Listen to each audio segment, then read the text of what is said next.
Hi, Iris. It's great to connect today. Thanks so much for coming on the podcast. Thank you for having me, Nate. What lesson have you learned from your work that you would most like to pass on to others? So many lessons, but because my mind right now is with our book that's just come out, the Make Work Fair, I'm going to have to go there for a moment. Yeah.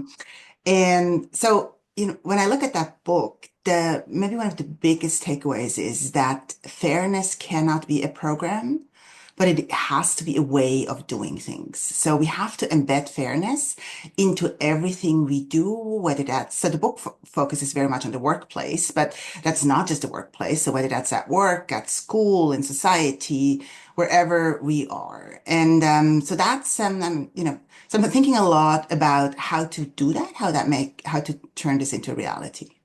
So, can you give me an example of what fairness as a program looks like? Because you're saying it has to be a way of doing things, not just a program. So, what's a bad example of how fairness people try to make it into a program? And then, what does it look like when we turn it into a way of doing things? The most common programmatic example is diversity training. That's been the tool of choice for most organizations in the United States for the past 60 or so years. And sadly, we don't have much evidence suggesting that it's working. In fact, the evidence very strongly suggests that it's not working. In fact, that it's not able to change behavior. And so programs have that, disadvantage also that we can easily do away with them. They're like add-ons. They're not really built into how we do things. And so that maybe lead me to giving you some examples of how we can really build it in. And maybe a prototypical example, but I think that will resonate with many people is the car crash dummy that recently was developed, that for the first time is built on a woman's body. And the designer or the engineer was Astrid Linder. She is from Sweden, and she and her team realized that the likelihood that women have grave injuries in car accidents is higher because we hadn't tested these cars for women.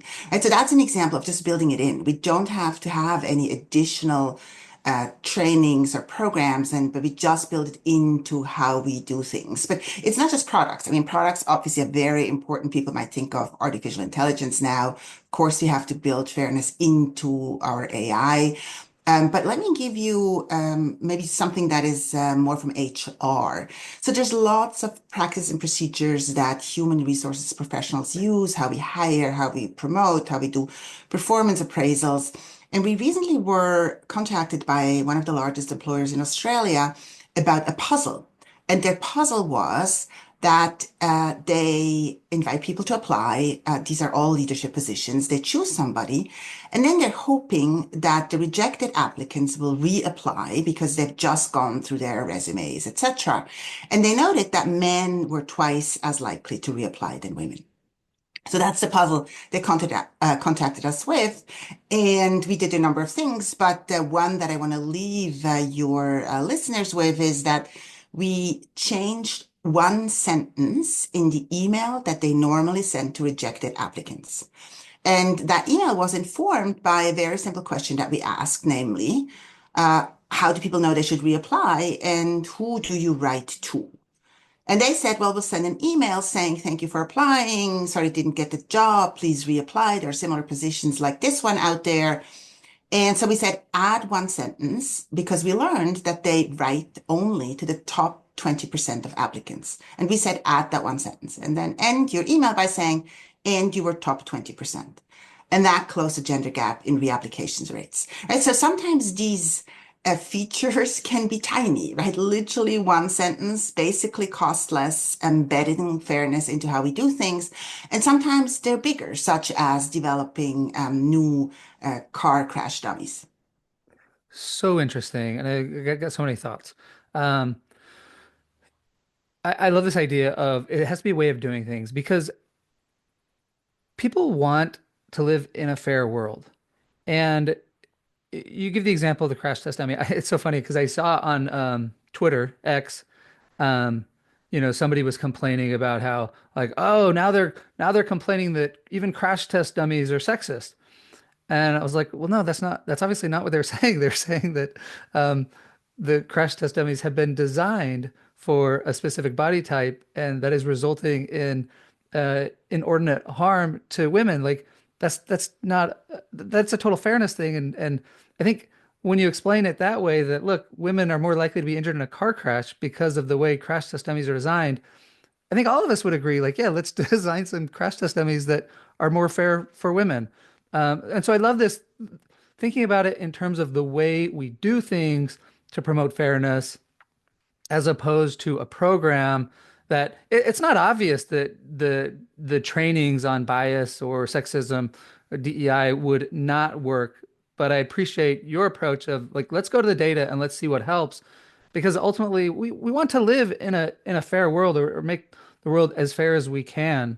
And I think these are just two really good examples, the crash test dummy and then the puzzles. Like who would oppose adding an extra sentence just to make sure that uh, women are not. Ambiguity, Yeah, it's the exactly. ambiguity. So Ambiguity. normally, right, that's when we fill in the blanks, kind of a stereotype or even self-stereotypes. And that's why being precise with the information is so helpful.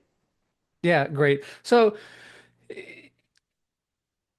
what other ways or what other simple interventions can we do? What other behaviors can we change? What way can we do things to make life and work more fair? So let me undermine myself a little bit here. It's a little bit of a story, but because you sounded a little skeptical when you said, well, it's not obvious that training doesn't work. And of course, we're both trainers, so that's a bit hard for us. But let me maybe give a bit more background of how they're not working and why we can actually make them better. And so the how not working is actually not specific to diversity trainings.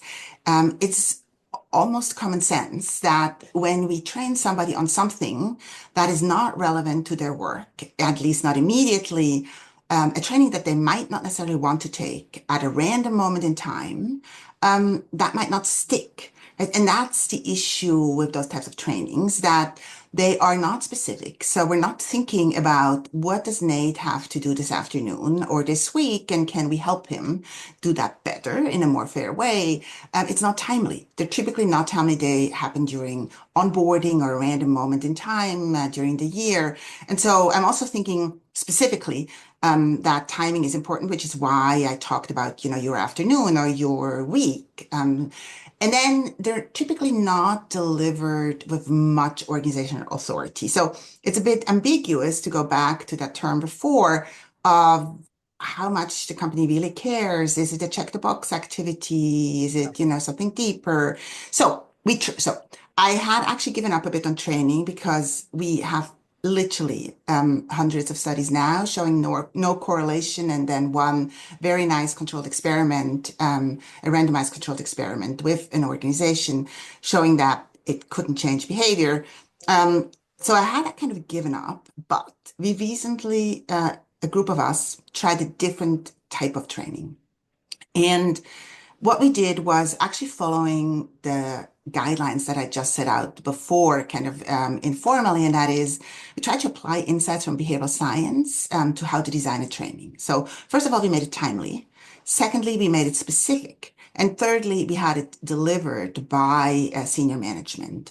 So, to make it specific, you need to focus on a particular type of, I'm going to repeat that, right? Because you hear the phone.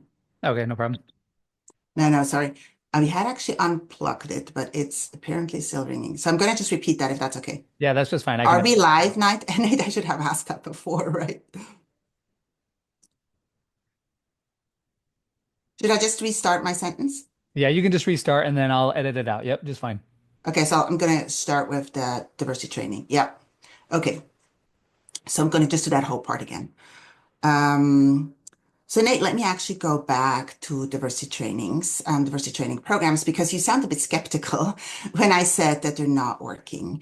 And so here's why. This is not specific about diversity trainings. It's a bit about any training that we do. I mean, you and I are, we're trainers, so we care about this. And typically trainings work better when they are relevant for something that the person has to do tomorrow.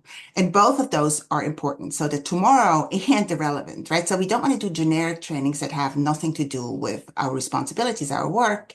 And we don't want to necessarily do trainings where I teach you something that you don't need to use for the next 5 years. And so that actually informed a different version of training for us. And so what we tried to do was the following. We worked with a large engineering company, 100,000 employees, headquartered in Europe, and we started out by focusing on a very specific group of people, namely hiring managers. So that was very specific. And we asked ourselves, what types of jobs do they have to do? And so we targeted them right at the moment when they had to move people from the long list. So these are applicants who have applied for a job. They have been screened and they're now sitting on the long list, so to speak. And the hiring managers have to decide who to move to the short list. So we knew that was going to happen next week. And so we ran the intervention just before that moment in time, and we made it very specific to that type of job. And we gave them a bit of um, hints, really, on why do we hire in this firm? Why do we care about diversity on teams? Why do we think complementarity of skills, background, expertise, experiences is actually helpful for us as a firm? And that all was delivered by senior managers. And we ran this as a randomized controlled trial where we had a control group that didn't get the intervention and then a treatment group that got this message. It was literally just a 7-minute video, again, delivered by senior managers. And we found that these hiring managers were then more likely to move women and people from outside of the hiring country from the short list to the long list and ended up hiring more women from outside of the country. Just one footnote here, why outside of the country? So this firm is active in 100 different countries in the world, and they were concerned that their hiring managers didn't really benefit from that talent, that global talent pool that they had available. Yeah, really interesting. Okay, so eh, one of the very first things I learned when I started my PhD program, I read this book called Transfer of Learning, and the research on transfer of learning shows that we are, well, first of all, we're just really bad at learning one thing in one domain and then transferring it to another. Like in essence, it's just like there's this knowing doing gap, right? Like we know we should do things, but actually doing things is way harder than just knowing. And so to me, these trainings, like the way you structure them, by having them be timely, more specific, delivered by somebody maybe of higher status or to show that they're important, makes all the sense in the world because I'm just thinking like if I'm a busy employee and I am trying to keep my job and I'm stressed and I've got a lot of work to do and I get a random training in the afternoon about how look we need to stop saying using the generic he pronoun when there are women in the room because that's discriminatory. I can imagine as workers it's like okay, yeah, sure, that's not fair, but I'm worried about my keeping my job. And so you can see how maybe people might not latch onto that as something they need to really change, but by really grounding it in, okay, like an appropriate time that is more relevant, because I think most people do care about fairness. And then of course there's lots of different disagreements on what is fair and what isn't fair. But like I feel like the crash test dummy is such a good one. Discrimination in hiring is such a good one that if given at the right time and the right place, this makes total sense that it's going to be much more effective. Yeah, and also on the example that you just gave, the pronouns that we use, it turns out that seeing is believing. So sometimes teaching is just also not the most effective way Yeah. to reach somebody, right? And if that person sees others in a meeting, for example, use more inclusive language or not disrupt each other or build on each other in their comments or not take all the speaking time, then they're more likely to emulate and copy these people. But that's through norms, right? That's not somebody telling you to behave in a certain way, but you picking up on how we do things around here, which kind of brings us back to the embedding question. Yeah. Yeah. Great. Okay. Any final thing you'd like to share as we wrap up here, Iris? Because you just said it's a bit unclear what fairness is, or maybe it's more than one sentence, but I'm going to end with one sentence. For me, fairness is true equal opportunity. And that does not start, with 35, but of course that starts much earlier in life. And so that's how I think about fairness. So my final sentence is to say, I don't believe there's any meritocracy possible without fairness. Yeah, that's great. Equal opportunity. And it's like, who doesn't want to give everybody a great opportunity to succeed in life? Well, Iris, I love these lessons. You've provided some insight into things that I haven't, I've never heard this phrase, not a program, but a way of doing things. And I just want to thank you for coming on the podcast today. Well, thank you so much for having me, Nate.